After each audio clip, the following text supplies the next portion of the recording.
பண்ணுறதுக்காக ராஜேந்தர் அப்படின்னு சொல்லி ஒரு அங்கிள் என்ன பண்ணுறாங்கன்னு சொன்னால், தினமும் டீ குடிப்பாங்க காலையில் எழுந்திரிச்சு. அப்படி டீ குடிச்சிட்டு இருக்கும்போது அவர் பார்த்துட்ருக்காரு, கீழே திடீர்னு ஒரு எறும்பு ஒரு பெரிய இலையை சுமந்து கொண்டு போகிறத பார்த்தாரு.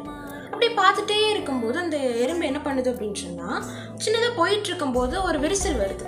அந்த விரிசல் மேலே இந்த இலையை வச்சு அதுக்கப்புறமா அது மேலே நடந்து போச்சு. ரொம்ப கஷ்டப்பட்டு பாரப்பட்டு கொண்டு போகிறதையும் இந்த ராஜேந்திரன் அங்கிள் பார்த்தாங்க.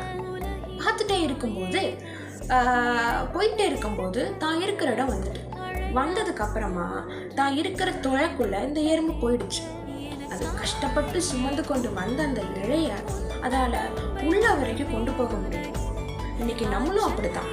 நம்ம இன்னைக்கு ப்ரெசண்ட்ல ஆண்டவர் எனக்கு இவ்வளோ காரியங்கள் ஆண்டவர் தந்திருக்காங்கன்னு சொல்லி நன்றி சொல்லி எல்லா பிளெஸிங்ஸும் நம்ம வாங்கிடுவோம். ஆனா ஒரு வசனம் இருக்கு, அதினதின் காலத்துல ஆண்டவர் நேர்த்தியாய் செய்கிறாருன்னு வசனம் இருக்கு.